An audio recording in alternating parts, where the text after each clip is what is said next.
யாம் அறிந்த புலவரிலே கம்பனைப் போல், வள்ளுவன் போல், இளங்கோவைப் போல் பூமிதனில் யாங்கணுமே கண்டதில்லை. உண்மை, வெறும் புகழ்ச்சி இல்லை என்று அமரகவி பாரதி பேச வருகின்றான்.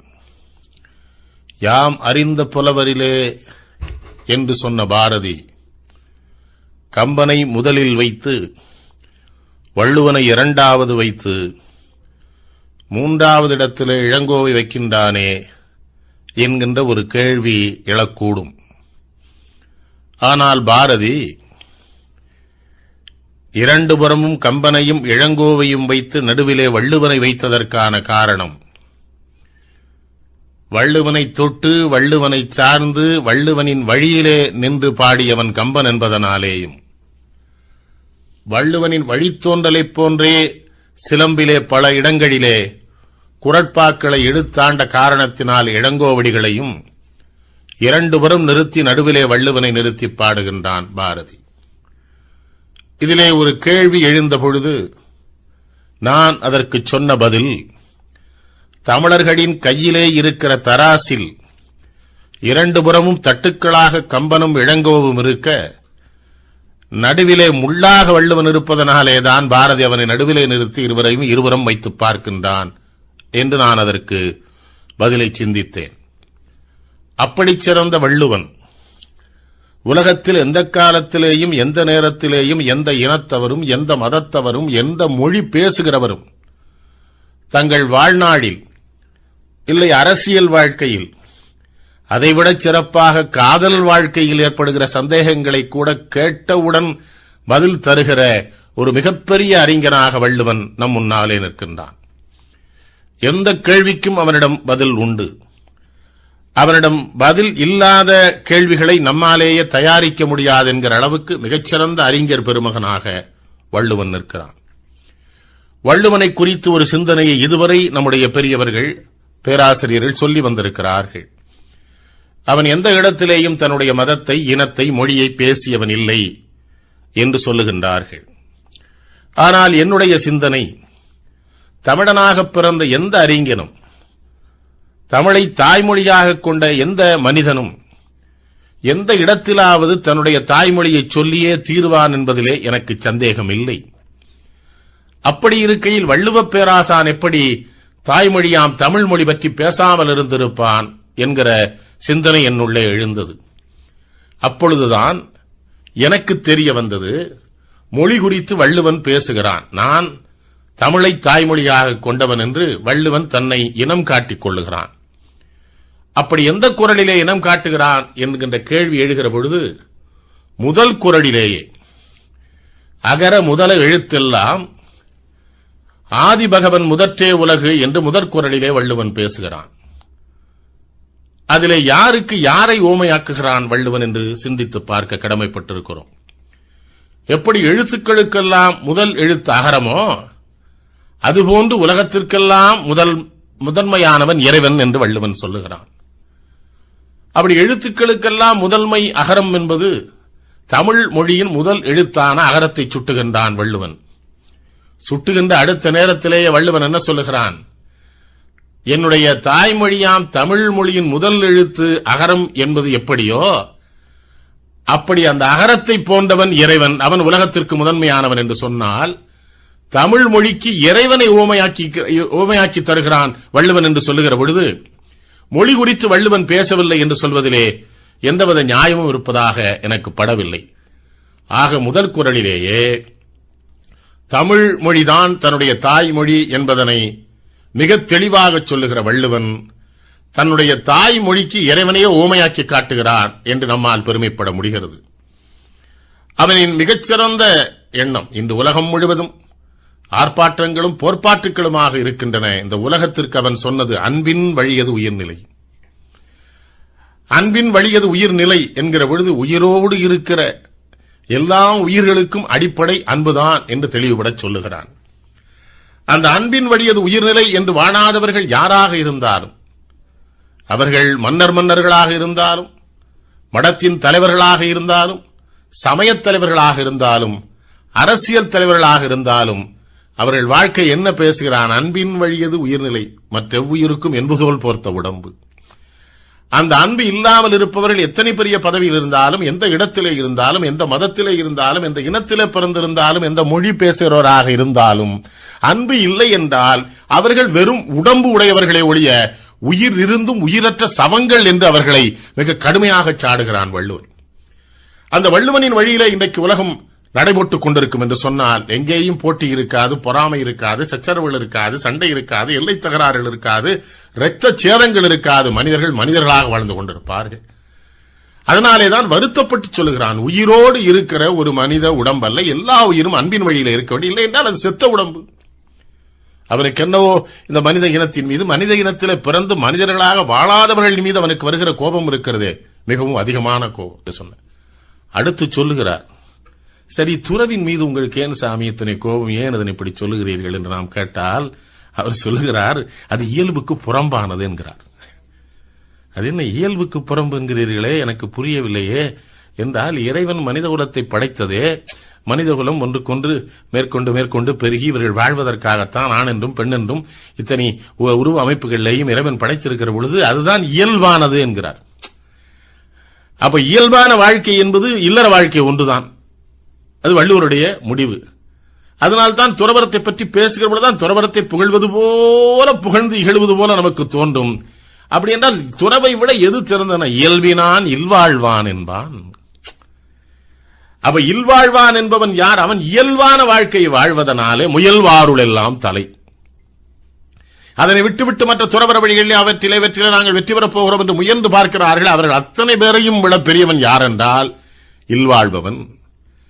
அப்ப உழவன், அடுத்து இல்வாழ்பவன் தான் இந்த வாழ்க்கையை, இந்த மனித குலத்தை செம்மைப்படுத்த முடிந்தவர்கள். அப்ப அறம் என்றால் எதுதான் அறம்? அடுத்த கேள்வி வள்ளுவரிடம். சுவாமி, அறம் என்றால் என்ன? அறத்தாற்றின் இல்வாழ்க்கை ஆற்றின். அப்ப அறத்தின் வழியிலே நிற்பது என்பதே இல்வாழ்க்கை வாழ்வதுதான். அதை தவிர அறம் வேறு எங்கேயும் இல்லை. அப்ப வேறு எங்கேயும் இல்லை என்றால் என்ன அர்த்தம்? புறத்தாற்றின் போய் பெறுவதவன். அழபட போட்டாலே அந்த குரல்ல பூரா ஒரு சிறப்பு இருக்கும். அவர்கிட்ட ஒரு அழபட போடா போய், அது ஒரு கிண்டல் மாதிரி இருக்கும்.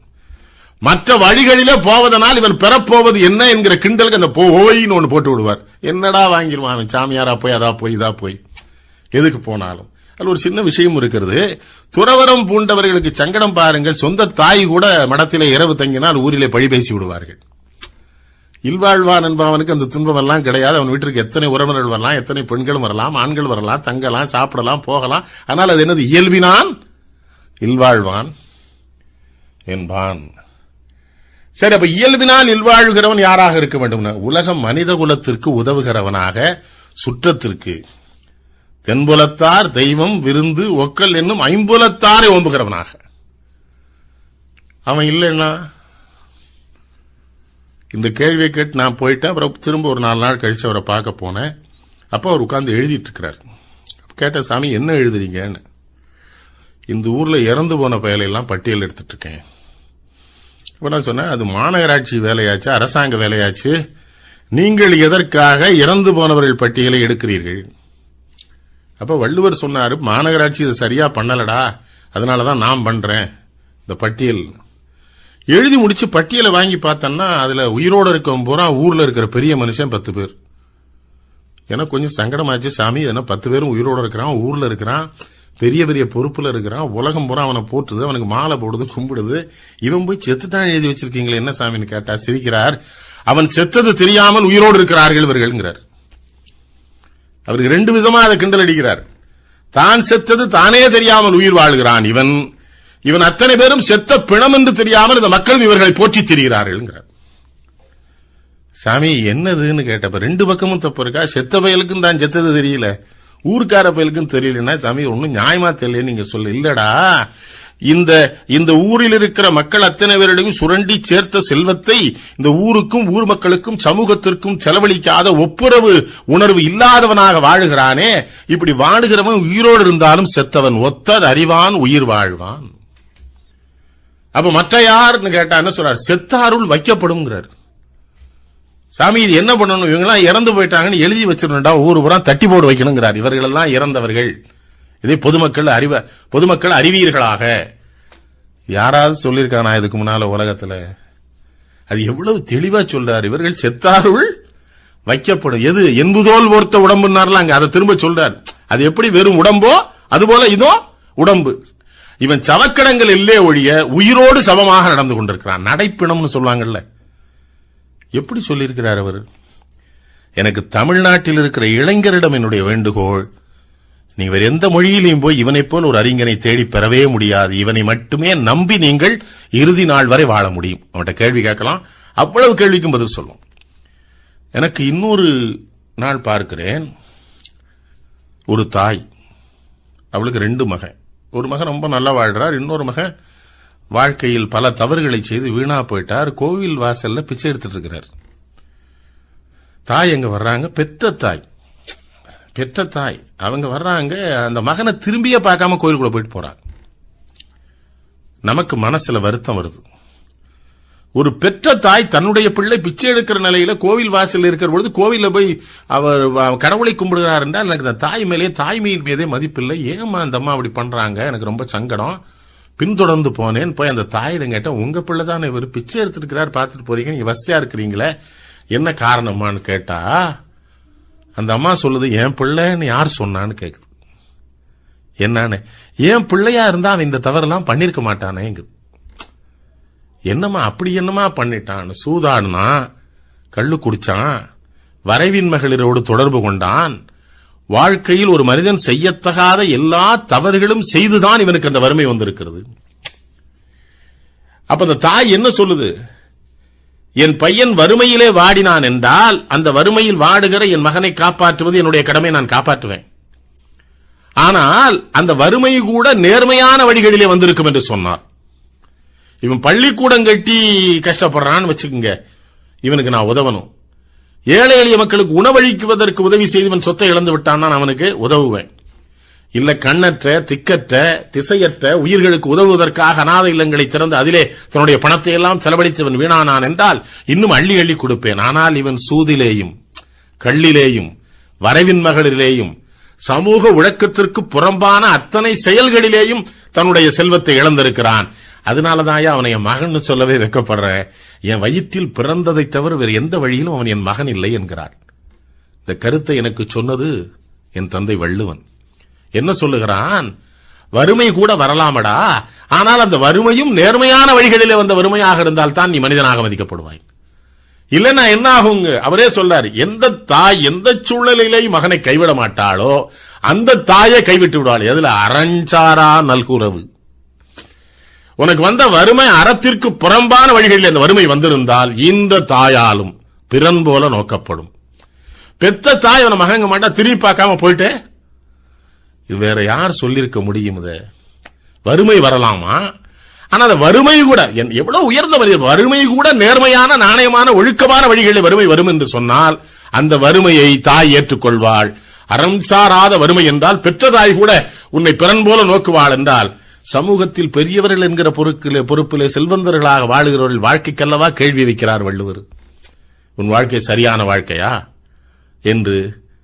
சரி, அப்படி வறுமை நல்லவர்களுக்கு வந்தால் என்ன செய்யும்? அதுக்கு பதில் சொல்றார், இடும்பைக்கே இடும்பை படுப்பர், இடும்பைக்கே இடும்பை படாதவர். அதுல ஒரு அளபடை படாதவர், இடும்பைக்கே இடும்பை படாதவர். இந்த கஷ்டம் இருக்குத, வறுமை இருக்குத, துன்பம் இருக்குத, நல்லவன்கிட்ட போய் ஏதாவது செய்யணும் ரொம்ப முயற்சி பண்ணுவான். அவன் அதையும் ஒரு நண்பனாக்கி வச்சிருப்பான். அது ஒன்றும் பிரச்சனையே பண்ணிக்கிற மாட்டான். அதை பத்தி அவனுக்கு வருத்தமே இருக்காதான். கஷ்டம் இருந்தாலும் அதை பத்தி நினைக்கவே மாட்டான், துன்பம் இருந்தாலும் அதை பத்தி நினைக்கவே மாட்டான். எப்பொழுதும் போல வாழ்வதனால இந்த துன்பம் என்ன நினைக்குமா, நம்ம இவன் எப்படியாவது துன்பப்படுத்திடணும்னு வந்தோம். ஆனா இந்த பையன் நம்மளை துன்பப்படுத்துறானே, நம்ம துன்பத்துல சிக்க மாட்டேங்கிறான், நம்ம வகையே வைக்க மாட்டேங்கிறான், நம்ம திரும்பியா பார்க்க மாட்டேங்கிறான். அவனுக்கு வறுமைன்னா தெரிய மாட்டேன், எந்த வாழ்க்கைக்கும் அவன் தயாராக இருக்கிறானே மனிதனாகிற பொழுது அந்த இடும்பை துன்பப்படுமா.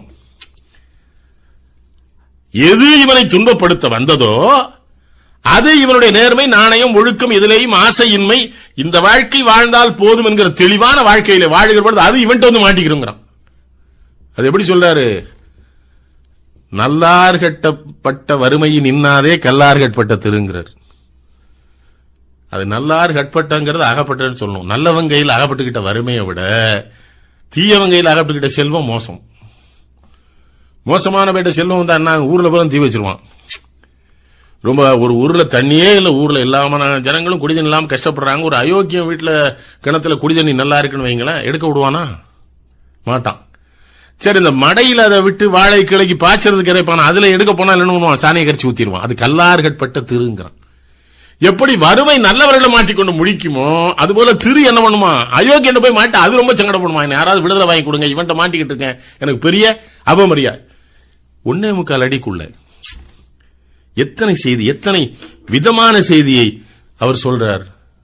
வாழ்க்கையிலேயே நான் சில செய்திகளை பார்த்திருக்கிறேன். ஆச்சாரிய வினோபா பாவே இருந்தார் நம்ம நாட்டில், பூதான இயக்கத்தின் தலைவர், காந்தியடிகளின் சீடர். தேசத்தந்தை காந்தியடிகள் சொன்னார், எனக்கு குருவாக வருவதற்கென்றே சீடனாக வந்தவன் அவன் சொன்னார். அவன் என் குருங்கிறார் வினோபாவை. அவன் அளவுக்கு எனக்கு தியாகம் கிடையாது, அவன் தான் எனக்கு குருங்கிறார். அந்த வினோபா ஒரு காலகட்டம் வருகிறது, என்ன பண்றாரு? உணவெல்லாம் ஒழிச்சிட்டு தண்ணி குடிக்கல கொஞ்சம் கொஞ்சமா குறைச்சு நான் இறந்து போக போகிறேன்னு சொல்றார். அன்றைக்கு தேசத்தின் தலைமை பொறுப்பில் இந்திரா காந்தி அம்மையார் இருக்கிறார். ஓடோடி வருகிறார். வினோபா பாவை சாக போறேன்னு சொல்லார். என்னடா அர்த்தம்னு போய் கேட்டா வினோபா சொல்றாரு, இந்த சட்டையை கலத்தணும்டா, ரொம்ப நாள் ஆச்சு இந்த சட்டையை போட்டுங்கிறாரு. இது உடம்ப இது கழத்தணும், இந்த உயிர் புதுசா இருக்கு, இது பழசாயிடுதுங்கிறார். இந்திரா காந்தி இல்லைங்க சரியில்லைன்னு. ஐயோ, நீ எதுவும் எனக்கு மருந்து இருந்து கொடுத்து இந்த குளுக்கோஸ் எதுவும் ஏற்றி என்னை காப்பாற்ற முயற்சி பண்ணாத மகளை, நான் அந்த சட்டையை உதறினும், என்னை விட்டுரு அப்படின்னு வேண்டிக்கிறார். எந்த விஷயமும் அரசாங்கம் பண்ணிடக்கூடாது. என்னன்னா அது உடம்பு அதிகமாகி போச்சு, இந்த உடம்பை இனிமே தாங்க முடியாது, அந்த உயிர் உதறணுங்கிறார், சட்டைங்கிறார் உடம்பை. நான் வள்ளுவன்ட்ட போய் நின்ன, ஏப்பா இப்படி இதுக்கு எது நீ சொல்லியிருக்கியா? ஏன்னா இவர்கிட்ட ஒரு பெரிய பிரச்சனை, வள்ளுவர்கிட்ட எது கேட்டாலும் சொல்லியிருப்பார். இந்த வினோபாபாவை இதை சட்டைங்கிறாரு, உதறப்பாங்கிறாரு, மரணத்தை எதிர்கொண்டிருக்கிறாரு. சாமி நீங்க என்னன்னா, மற்றும் தொடர்பாடு எவன் கொல், உயிர் அறுக்கல் உற்றார்க்கு உடம்பும் மிகைங்கிறான். உயிர் வேணா, இத உயிரையும் உடம்பையும் அறுத்து 2 பிரிச்சுன்னு எவன் நினைக்கிறான் அவனுக்கு உடம்பு அதிகம்ங்கிறார். அது அதிகம் வச்சுக்கிற மாட்டான், உதறிடுவான். என் வாழ்க்கையில் நான் வினோபாவை பார்த்தேன் இந்த திருக்குறளுக்கு இலக்கணமாக. அப்போ எவ்வளவு பெரிய ஆடு, எப்படி இந்த வினோபான்னு ஒருத்தன் வருவான், அவருக்கு எப்படி தெரிஞ்சது? ஞானிகளுக்கும் தெளிந்த சிந்தனை உடையவர்களுக்கும் தெய்வ பிறவிக்கும் தான் இதெல்லாம் தெரியும். இப்படிலாம் மனிதர்கள் வருவான், இது விட்டு. அதனாலதான் சிரிச்சுக்கிட்டே கேட்கிறாரு, என்னடா எல்லாரும் வாடகைக்கு வீடு பாக்குறீங்க, வாடகைக்கு வீடு மாத்துறீங்க, அங்க போறீங்க இங்க போறீங்க, இப்ப சம்பளம் கூட்டிட்டு 3000 வீட்டுக்கு போறேங்கிற, இன்னும் 6000 வீட்டுக்கு போறேன்ற, 12000 வீட்டுக்கு போறேங்கிற, எல்லாம் சரிதான், மாறிட்டே இருக்க மனுஷங்க, புரியுது. இந்த உயிர் என்னடா இன்னும் ஒரு இடத்துல நிரந்தரமா குடியிருக்க மாட்டேங்குதுங்கிறார் உயிரை. ஏன் சாமின்னு கேட்டா, அது சரியான வீடு இன்னும் அமையல போலங்கிறார். புக்கில் அமைந்தின்று கொல்லோ அப்படின்னு. குடியிருக்கிறதுக்கு ஒரு நல்ல வீடு இல்லாமலாடா அந்த உயிர் ரொம்ப நாளா மாறி மாறி மாறி மாறி ஒவ்வொரு வீட்டுல குடியிருந்து பாக்குது. அது எதுக்கு? இதை எங்க கொண்டு சேர்க்கணும்? சாமி எது பெருசுன்னா, நெருநல் உழனொருவன் இன்றில்லை என்னும் பெருமை உடைத்து உலகு. நேத்து இருந்தாரு, அவர் யாரு, ரொம்ப பெரிய ஆள் அப்படிங்கிறான், மறுநாள் இல்ல. உலகம் இருக்கு, அவர் சம்பாதிச்ச சொத்து இருக்கு, அவர் வீடு இருக்கு, அவர் ஓட்டின கார் இருக்குது, அவரு இல்ல. அப்ப எது பெருசு? நேத்து வர அவர் தான் பெருசுன்னா இல்ல, உலகம் தான் பெருசு. இது இருக்கும், இவன் இருக்க மாட்டான், எத்தனை பேர் வந்தாலும் போவான். இது நெருநல் உழனொருவன் இன்றில்லை என்னும் பெருமை உடைத்து உலகு. அப்படி சிந்திப்பதற்குரிய ஆள் இப்ப பார்க்க முடியுமா? நம்ம இப்போ பாருங்க, எங்க பார்த்தாலும் மருத்துவமனை. சுண்டு விரலுக்கு ஒரு மருத்துவர் இருக்கிறார், நடுவரலுக்கு ஒரு மருத்துவர் இருக்கிறார், ஆள்காட்டி வரலுக்கு ஒரு மருத்துவர் இருக்கிறார், கட்ட விரலுக்கு ஒரு மருத்துவர் இருக்கிறார், இடது கண்ணுக்கு ஒருத்தர், வலது கண்ணுக்கு ஒருத்தர் இருக்கிறார், மூக்குக்கு ஒருத்தர் இருக்கார், காதுக்கு, தலைக்குன்னு உடம்பின் ஒவ்வொரு அவயவங்களுக்கும் ஒரு மருத்துவர் வந்துட்டார். ஆனா வள்ளுவர் காலத்துல இது வேண்டான் இருக்கிறார். அவர் மருந்து எதுக்கடா சாப்பிடுறீங்கிறார். எனக்கு அவர் மேல ரொம்ப வருத்தம். சாமி இதெல்லாம் மருந்து சாப்பிடக்கூடாதுன்னா என்ன அர்த்தம்? கிறுக்கு பயில்களா, மருந்தெல்லாம் சாப்பிடக்கூடாதுங்க. மருந்து சாப்பிடாம எப்படி வாழ முடியும்? நான் சிரிக்கிறார். வாழலாம், எப்படி வாழலாம் சாமி சொல்லுங்க? மருந்து சாப்பிடாம என்னங்க, எத்தனை காலமா சாப்பிட்டுக்கிட்டு இருக்கான், ரொம்ப காலமா சாப்பிடுறானுங்க. நம்ம சித்தர்கள் வேற மூலிகைகள் எல்லாம் கண்டுபிடிச்சு சொல்லியிருக்கான். நீங்க வேண்டாங்கிறீங்களே, என்ன அர்த்தம்னு அவர் சொல்றாரு. சாப்பிட்ட சாப்பாடு செமிச்சிடுதுன்னு தெரிஞ்சு சாப்பிட பழகிட்டேன்னு வச்சுக்கடா மகனே, உனக்கு மருந்து வேண்டாம். இப்ப நமக்கு வருகிற துன்பமும் நம்ம உடல்நல குறைவும் எதுல வருது? அதுலதான் வருது சிக்கலே. விடிய காலத்திலிருந்து போன இடத்துல எல்லாம் கொடுத்த டீயை பூரா வாங்கி குடிக்கிறோம், 2 வடையை சாப்பிட்டுக்கிறோம், ஒரே ஒரு தோசை சாப்பிடுங்க என்னாச்சுன்னு ஒருத்தன் கெஞ்சினா அதை தள்ளுறோம். என்னைக்காவது நினைச்சிருக்கோமா? தேவையில்லைப்பா, காலைல சாப்பிட்ட காருங்க, வெறும் கார், எந்திரம். 50 லிட்டர் கொள்ளளவு. 50 லிட்டர் பிடிச்சி காரை வீட்டில் விட்டு காரை 4 நாள் எடுக்கலன்னு வைங்க, திரும்ப அதில் போய் இல்லை நீங்க பெட்ரோல் பிடிக்க முடியுமா? அந்த 50 லிட்டர் அப்படியே இருக்கும். ஆனா அந்த மனுஷன் கொள்ளளவுக்கு ஒரு அளவே கிடையாதா? மருந்தன வேண்டாவாம் யாக்கைக்கு, அருந்தியது அற்றது போற்றி மறந்துடக்கூடாது. தெரியணும் சமைச்சாச்சு, பசிச்சுட்டு அப்புறம் சாப்பிட்டேன்னு வச்சுக்க, மருந்து எதுக்குடா உனக்கு? இப்பதான டாக்டர்ஸ் எல்லாம் சொல்றாங்க, அதுக்கு இங்கிலீஷ்ல டயட் அப்படிங்கிறான். அப்போ எப்ப சொல்லிட்டான் நம்ம அப்பா, 2500 வருஷத்துக்கு முன்னால சொல்லியிருக்கான், எது தேவையோ அதோட நிறுத்திக்க, செமிச்சதுக்கு அப்புறம் சாப்பிடு, உனக்கு எதுக்கு மருந்து? அதை விட பெரிய விஷயம், எனக்கு அவர் மீது இருக்கிற மிகப்பெரிய மரியாதை, பெண்களுக்காக முதல்ல குரல் கொடுத்தவர் அவர் தான். அது தெரியாம இந்த பெண்வழி சேரல்ங்கிற அதிகாரத்தை படிச்சு நம்ம நாட்டில் பெரிய அறிஞர்கள் சில பேர் அவர் பெண்மையை குறைத்து, பெண்மையெல்லாம் குறைக்கல, பெண்மையை குறைத்த ஆண்களை குறைத்து பேசுறது. உடல் சார்ந்த வாழ்க்கை, அந்த காமம் சார்ந்த வாழ்க்கை மட்டும்தான் வாழ்க்கை என்று அந்த வாழ்க்கைக்கு தன்னுடைய வாழ்க்கை துணையை தயார் செய்து அவளை அந்த உடல் சார்ந்த வாழ்க்கையிலிருந்து வெளியிலே வரவிடாமல் தடுத்து, இவனும் உடல் சார்ந்த வாழ்க்கையை மற்றும் உன்னதமான வாழ்க்கை என்று இளமை வேகத்திலே அவளோடு வாழ்ந்து, அப்படி உடல் சார்ந்த வேகத்திலே இவனும் இருப்பதனாலே வாழ்க்கை இல்லறம், அந்த தென்புலத்தார் தெய்வம் விருந்தொக்கல் என்கிற உணர்வுகளை எல்லாம் விட்டுவிட்டு இதுதான் வாழ்க்கை என்று இன்பம் மீதூர வாழ்ந்து கொண்டிருப்பவர்கள். அவர்கள பெண் என்ன கட்டளையிட்டாலும் ஆண் அதை கேட்டுருவான். நட்டார் குறைமுடியார் நன்றாற்றார் புரைநுதலால் பெட்டாங்கு ஒழுகுவோர் என்பது பெண்ணையும் குறைத்து அந்த போக இன்பத்திற்கு ஆளாக்கி அவளையும் சிந்திக்க விடாமல் செய்கிற ஆளவனுக்கு எதிரானது. இது தெரியாம நம்ம அறிஞர்கள் எல்லாம் வள்ளுவனையும் விமர்சிக்கிறார்கள் தான். பெண்வழி சேரல் சரியா படிச்சா தெரியும், அது ஒண்ணு இல்ல, அந்த பெண்ணையும் ஈனப்படுத்திட்டான். பெண்ணுக்குரிய வாழ்க்கை வாழ விடாமல் தடுத்தவன் இந்த ஆடவன்.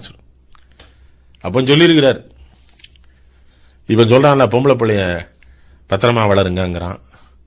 பஸ் ஸ்டாண்டுக்கு அது காலேஜுக்கு போனா கூட அப்பா போய் விடுறாரு, அம்மா போய் விடுறாரு. பஸ்ல இருந்து இறங்கி காலேஜுக்கு போறது 1 கிலோமீட்டர் நடந்தா போவாங்க, எவன் பாதுகாப்புன்னு எனக்கு தெரியல. ஆனா ஆம்பளை போய் அதே வயசுல இருக்கான், அவனை சுதந்திரமா விடுறாங்க, பெண்ணை விடுறது இல்லை. வள்ளுவருக்கு சிரிப்பு வருது. என்ன அப்படி அவர் தெரு வழியா போறாரு, ஒரு பெண்ணு வெளியவே வர்றதில்ல. வள்ளு ஏமா அந்த பிள்ளை வர்றதில்ல, பொம்பளை பிள்ளை அடைச்சு வச்சிருக்கான், சிரிக்கிறாரு. பூட்டி வச்சிருக்கிறியா? ஓ சரி சரி, பாதுகாத்துருவியா? வச்சுக்கோ, பொம்பளை பிள்ளை பத்திரமா இருக்கும், பூட்டி வீட்டை பூரா போட்டுங்கிறாரு. நல்லா பூட்டி வை, கிறுக்கு பயிலங்கிறார். சிறை காக்கும் காப்பு, அந்த வார்த்தை வலிமை எவன் செய்யுங்கிறார். மகளிர் நிறைகாக்கும் காப்பே தலை. அதுல எத்தனை விஷயம் சொல்றாரு. அது ஒருவேளை யார்ட்டையாவது காதல் வையப்பட்டிருந்துன்னு வச்சுக்க, நீ பூட்டி வச்சா அந்த மனசு பூரா அவன் மேல இருக்குமாடாக்கு இருக்கா, நீ பூட்டி வச்சா சரியா வருமா? இல்ல அது எண்ணங்களில், அதன் உணர்வுகளில், அவருடைய உணர்ச்சிகளில் என்னென்ன எண்ணம் இருக்குதோ அதெல்லாம் அந்த பூட்டி வைக்கிறது. உடம்பை பூட்டுவதனால் உள்ளத்தையும் உணர்வுகளையும் பூட்ட முடியுமான்னு கேள்வி கேட்கிறார். எவன் செய்யும்? மகளிர் நிறைகா. பெண்ணுக்கா முதல்ல பேசினாள், திறந்து விடுறா பொம்பளை பிள்ளைங்கிற. அது அவர்கிட்ட வாங்கினதுதான் பாரதியெல்லாம். இந்த பூட்டி வைப்போம் என்ற விந்தை மனிதர் தலை கவிழ்ந்தாருங்கிறது இந்த சிறை காக்கும் காப்பு எவன் செய்தான். போப்பா பொம்பளை பூட்டி வைக்காது அவர்லாம் சொன்னார். எனக்கு தெரிந்து இவங்க எல்லாம் அறம் பொருள்லாம் படிப்பாங்க. காமத்து பால முழுவதும் படிச்சாதான் எதிர்காலத்தில் நம்ம இளைஞர்களும் நம்ம நாடும் உருப்பிடும். படிக்கவே இல்லை இவனுக்கு. காமத்து பால அவ்வளவு செய்தி ஒன்னும் இல்லைங்க. கண்டு கேட்டு உண்டு உயிர்த்து உற்றறியும் ஐம்புலனும் உண்டோடி கண்ணே உள தேற்றேகாரம் வேறிடத்தின்மை விளக்க நின்றதும் பரிமேலழகர். இது சொல்லலாம், சினிமா பார்க்க போறாங்க அப்படியா? சரி, கண்ணுக்கு சரி போயிட்டு வா. அது பாட்டும் நல்லா இருக்கும், சரி கேட்டு வா. அப்புறம் வர்ற வழியில் ஹோட்டல்ல சாப்பிட்டு வந்துடுறாங்க, சரி சாப்பிட்டு வா. இல்லை இங்க வாடா, காண்பது கேட்பது உண்பது உயிர்ப்பது பிறகு அதை அறிவது இவ்வளவு ஒரே இடத்துல இருக்கு. தெரியாம ஏண்டா ஒவ்வொரு இடத்துக்கா தனித்தனியா டிபார்ட்மெண்டல் ஸ்டோருக்கு போன மாதிரி போற கிருக்கு போயில வீட்டுல இருக்கிறாங்கிறார். எங்க பாருங்க, குடிக்க போறனுக்கு சொல்லி கொடுக்கிறாரு. உள்ள கழித்தலும் காண மகிழ்தலும் கள்ளுக்கில் காமத்திற்குண்டுங்கிறார். நினைச்சும் சந்தோஷப்பட முடியாது, கண்டும் சந்தோஷப்பட முடியாது, குடிச்சாதான் முடியும். 2 இங்க இருக்குடா வெட்டங்கிறார். உண்டார்கள் நல்லது அடுநரா காமம் போல் கண்டார் மகிழ்ச்சி செய்தல் என்று. வீட்டுக்காரை பார்த்துட்டு இருந்தாலே மகிழ்ச்சியா இருக்குமாடா, கிறுக்கு போயில இப்ப தண்ணி போட போறியே, குடிக்கல் என்னடா இருக்குதுன்னு எவ்வளவு பெரிய செய்திகள் சொல்லியிருக்கிறார். காமத்து பாலும் அனைத்தும் ரசன ரசன ரசன சொன்ன. கண்ணும் கொளச்சேரி நெஞ்சே இது என்னை தின்னும் அவர் காணல் உற்றும். இந்த கண் பார்க்க போய் தானே நீ அவனை நினைக்க ஆரம்பிச்ச. நெஞ்ச நீ மட்டும் நினைக்கிற நேரம் அவன் பின்னால போயிடுற. பார்த்து உனக்கு அறிமுகப்படுத்திய கண்ணை விட்டுட்டு போறே உனக்கு நன்றி இருக்கிறான்னு கேட்கிறா. கண்ணும் குளச்சேரி நெஞ்ச இது என்னை தின்னும் அவர் காணலுற்று. இப்படிப்பட்ட வள்ளுவனை பெற்றதனாலதான் பாரதி சொன்னா, வள்ளுவன் தன்னை உலகினுக்கே தந்து வான்புகள் கொண்ட தமிழ்நாடு. உலகம் தமிழினத்திட கையேந்தி நின்றுதான் எங்களுக்கு ஏதாவது நல்ல வழிகாட்டிய தான்னு வள்ளுவர் என்ன சொல்லியிருக்காரு, இல்லனும் எவ்வம் முறையாம இதழ் குலனுடையான் கண்ணே உலர். இருக்கிறதுல எது சிறந்ததோ அதைத்தான் கேட்கிறவனு கொடுக்கணும் இருக்கிறாரு. தமிழின் என்ன பண்ணிச்சான், நம்மகிட்ட இருக்கிறதுலே முதல் அறிஞன் இவன் தான், இவனை தூக்கி உலகத்துக்கு கொடுத்துட்டான். அப்ப வள்ளுவன் தன்னை உலகினுக்கே தந்தது.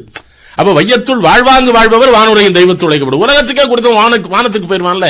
அதனால தமிழர்கள் வானுலகம் போகிற பொழுது வானுலக வாயிற்காவலர்கள் அவங்ககிட்ட எந்த அடையாள சீட்டும் கேட்கல. நீங்க யாரு தமிழர்களா, வள்ளுவர் உலகத்துக்கு கொடுத்தவங்கள நீங்க உள்ள போங்க உள்ள அனுமதி. ஆகவே வள்ளுவன் தன்னை உலகனுக்கே தந்து வான்புகள் கொண்ட தமிழ்நாடு என்று அமரகவி பாரதி பாடிய அந்த தெய்வத் திருமகன் வள்ளுவனை போற்றுவோம், அவன் வழி நிற்போம்.